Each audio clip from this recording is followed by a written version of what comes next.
Pada awal abad ke-20, Imperium Inggris adalah penguasa dunia. Mereka menaklukkan lautan, memimpin revolusi industri, dan merasa berada di puncak peradaban manusia. Namun, ada satu hal yang sangat melukai harga diri mereka. Sebuah kekalahan di ranah sains. Di saat negara-negara Eropa lain berlomba-lomba menemukan asal-usul manusia, Inggris tertinggal jauh. Jerman dengan bangga memamerkan manusia Neanderthal. Prancis menemukan sisa-sisa Cro-Magnon yang menakjubkan. Lalu, di mana fosil nenek moyang orang Inggris? Nol. Kosong. Para ilmuwan Inggris era Edwardian merasa terhina. Mereka sangat putus asa dan haus akan pengakuan. Mereka ingin membuktikan kepada dunia bahwa Inggris bukan hanya pusat peradaban modern, tetapi juga tempat lahirnya manusia cerdas pertama di bumi. Kepanikan dan ambisi buta inilah yang kelak melahirkan sebuah kebohongan paling epik dan paling memalukan sepanjang sejarah ilmu pengetahuan. Ini adalah kisah tentang manusia Piltdown.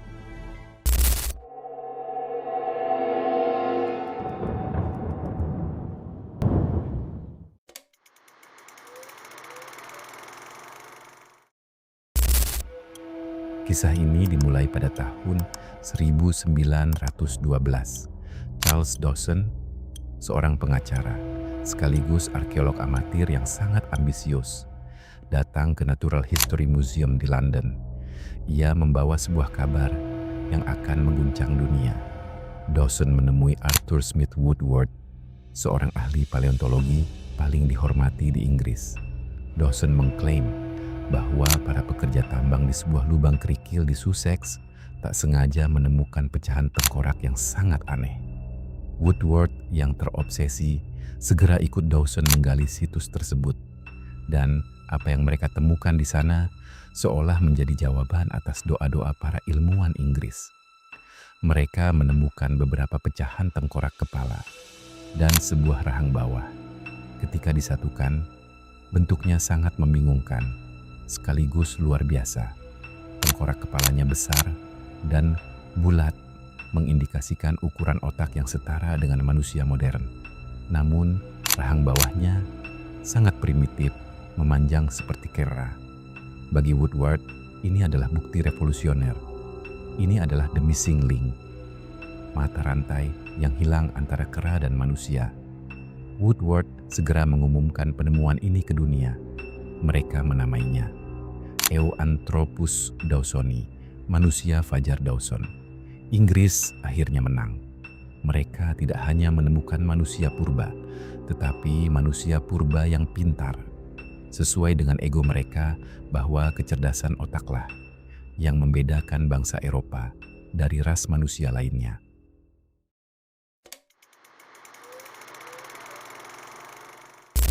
Dunia sains langsung gempar. Surat kabar di seluruh dunia mencetak tajuk utama yang memuja manusia Piltdown. Namun, di balik sorak-sorai itu ada kejanggalan yang sangat ekstrem. Beberapa ahli anatomi dari Amerika dan Jerman yang tidak dibutakan oleh nasionalisme Inggris mulai mengernyitkan dahi. Mereka melihat rahang kera itu sama sekali tidak pas dengan sendi tengkorak manusia tersebut. Mereka menganggap itu hanyalah tulang manusia dan tulang kera yang kebetulan terkubur di lubang yang sama. Tapi Woodward dan Dawson tidak peduli. Mayoritas ilmuwan Inggris membungkam kritik tersebut. Bahkan, saking butanya para ilmuwan ini, mereka mengabaikan sebuah penemuan yang seharusnya menjadi komedi paling lucu di dunia arkeologi. Pada tahun 1915, di situs yang sama ditemukan sebuah tulang paha gajah purba yang telah dipahat. Bentuk pahatannya sangat rapi dan anehnya, bentuk tulang itu sangat mirip dengan tongkat pemukul kriket, olahraga tradisional kebanggaan Inggris. Bayangkan, seseorang diam-diam memasukkan tulang berbentuk tongkat kriket ke dalam tanah, seolah ingin mengejek para ilmuwan itu, seolah ingin berteriak, "Hei, ini semua cuma lelucon." Tapi apa reaksi ilmuwan Inggris? Mereka malah mengira itu adalah alat perkakas dari tulang buatan manusia Piltdown.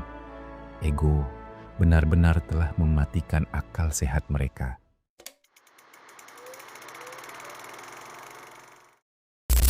Kebohongan ini bertahan selama 41 tahun lamanya. Sepanjang waktu itu, penemuan manusia purba asli di Afrika, seperti Australopithecus, terus bermunculan. Fosil-fosil asli ini membuktikan bahwa evolusi berjalan sebaliknya. Manusia purba berjalan tegak terlebih dahulu. Barulah jutaan tahun kemudian, otaknya membesar. Manusia Piltdown kini menjadi monster yang tak masuk akal di buku sejarah biologi. Hingga akhirnya pada tahun 1953, 3 ilmuwan pemberani, Kenneth Oakley, Joseph Weiner, dan Wilfrid Le Gros Clark, memutuskan untuk membongkar misteri ini. Mereka menggunakan teknologi mutakhir yang baru saja ditemukan, penanggalan fluorin. Prinsipnya sederhana, tulang yang terkubur di dalam tanah perlahan-lahan akan menyerap unsur fluorin dari air tanah. Semakin lama ia terkubur, semakin tinggi kadar fluorinnya. Hasil tes lab keluar dan dunia sains terdiam karena malu. Tengkorak kepala Piltdown hanya mengandung sedikit fluorin. Tulang itu ternyata hanyalah tengkorak manusia biasa dari abad pertengahan. Usianya tidak lebih dari 50.000 tahun. Lalu rahang bawahnya hasilnya lebih gila lagi. Kadar fluorinnya nyaris 0. Itu bukanlah rahang manusia purba, melainkan rahang bawah. Seekor orangutan modern. Para peneliti forensik kemudian menemukan fakta yang mengerikan. Penipu ini bekerja dengan sangat teliti. Ia dengan sengaja mematahkan engsel rahang orangutan itu agar ketidakcocokannya dengan tengkorak manusia tak bisa diukur. Ia mengikir gigi-gigi orangutan itu secara manual dengan kikir baja logam, meratakannya agar terlihat seperti pola kunyah manusia. Dan sentuhan terakhirnya, ia merebus semua tulang itu di dalam larutan zat besi, sulfat, dan asam kromat agar warnanya berubah menjadi coklat gelap, persis seperti fosil yang telah membatu jutaan tahun. Ini bukan sekadar kekeliruan ilmiah. Ini adalah pembunuhan terencana terhadap kebenaran sains. Lalu, pertanyaan terbesarnya kini bergeser.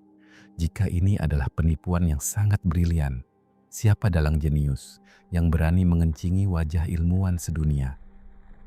Ada 3 tersangka utama.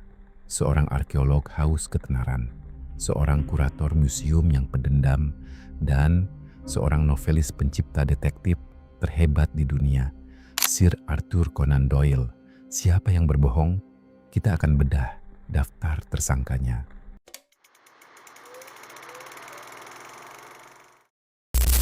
Skandal Piltdown adalah investigasi detektif dunia nyata yang jauh lebih gila dari fiksi manapun.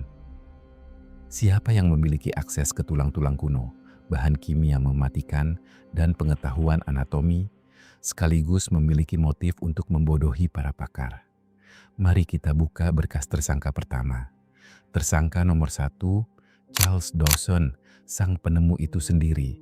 Motifnya, ambisi yang tak terpuaskan. Dawson adalah arkeolog amatir yang sangat haus akan pengakuan. Ia bermimpi untuk diterima di dalam lingkaran elit Royal Society. Penelitian modern di tahun 2016 membongkar rekam jejak Dawson. Hasilnya mengerikan.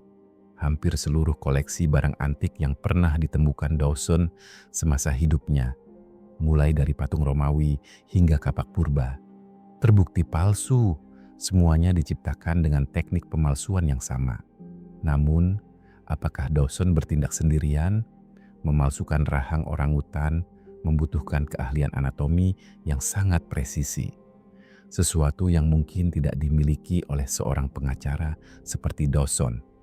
Maka, kita beralih ke tersangka kedua. Tersangka nomor 2, Martin A.C. Hinton.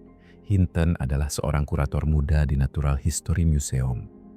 Ia bekerja di bawah Arthur Smith Woodward, ilmuwan yang mengesahkan manusia Piltdown. Hinton dikenal sebagai tukang iseng yang jenius dan ia sangat membenci bosnya Woodward. Motifnya jelas, balas dendam dan mempermalukan atasannya di depan dunia. Bukti yang memberatkan Hinton baru terungkap berpuluh-puluh tahun kemudian. Pada tahun 1978, pekerja yang sedang merenovasi loteng Natural History Museum menemukan sebuah koper tua dengan inisial nama Hinton. Ketika dibuka, koper itu berisi tulang belulang hewan purba dan gigi-gigi yang telah dipotong, serta diwarnai dengan zat besi dan asam kromat. Persis dengan resep rahasia pemalsuan manusia Piltdown. Apakah Hinton dalangnya? Atau ia hanya mengetahui kebohongan Dawson, lalu ikut-ikutan menaruh tulang tongkat kriket purba ke situs galian, sekadar untuk menyindir Woodward yang buta. Lalu ada tersangka ketiga, tersangka yang paling mengejutkan. Tersangka nomor 3, Sir Arthur Conan Doyle. Ya, pencipta karakter detektif fiksi terhebat di dunia, Sherlock Holmes. Apa hubungannya seorang novelis dengan penipuan sains? Conan Doyle tinggal hanya beberapa mil dari lokasi penggalian Piltdown. Ia bahkan pernah bermain golf di sana dan berteman dengan Charles Dawson. Motifnya sangat filosofis. Di masa itu, Conan Doyle sangat percaya pada dunia spiritualisme, kehidupan setelah mati, dan arwah. Sementara itu, para ilmuwan evolusi Inggris sangat materialistis dan sering mengejek kepercayaan Conan Doyle secara publik. Banyak sejarawan curiga bahwa Conan Doyle merancang penipuan ini sebagai jebakan. Ia meminjamkan tulang-tulang palsu dari koleksinya yang luas, lalu menunggu para ilmuwan arogan itu jatuh ke dalam perangkapnya. Hanya untuk membuktikan satu hal, bahwa para ilmuwan itu mudah ditipu dan buta oleh teori mereka sendiri.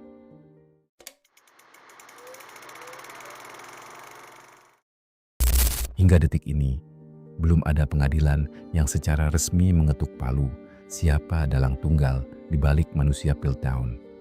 Apakah itu Dawson si penipu ambisius, Hinton si kurator pendendam, ataukah Conan Doyle yang ingin memberi pelajaran pada sains, atau konspirasi ketiganya?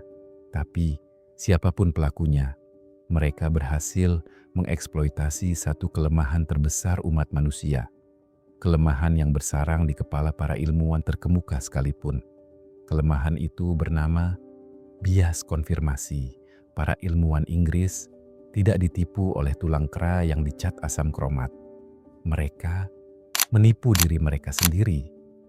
Mereka sangat ingin mempercayai bahwa nenek moyang manusia adalah orang Inggris yang pintar. Hasrat dan kebanggaan nasionalisme itu begitu besar, hingga mereka rela mematikan akal sehat dan mengabaikan semua bukti yang bertentangan di depan mata mereka. Kisah manusia Piltdown adalah sebuah monumen kelam dalam sejarah peradaban manusia. Ia mengingatkan kita bahwa sains yang seharusnya objektif bisa hancur seketika saat dicampur dengan ego dan cerita yang ingin kita dengar. Karena pada akhirnya, kebohongan terbesar yang kita yakini seringkali adalah kebohongan yang kita ciptakan sendiri. Bagaimana menurut kalian? Apakah pemahaman kita tentang jejak evolusi manusia dan sejarah bumi ini sudah benar-benar sempurna? Atau jangan-jangan masih banyak misteri dan fosil alam purba di luar sana yang menunggu untuk memutarbalikkan fakta? Tulis tebakan dan pendapat kalian di kolom komentar. Jangan lupa klik like dan subscribe untuk terus menggali fakta sains bumi, misteri evolusi, dan keajaiban makhluk purba lainnya. Hanya di Rangkuman Alam. Terima kasih sudah menonton. Dan sampai jumpa di penjelajahan alam selanjutnya.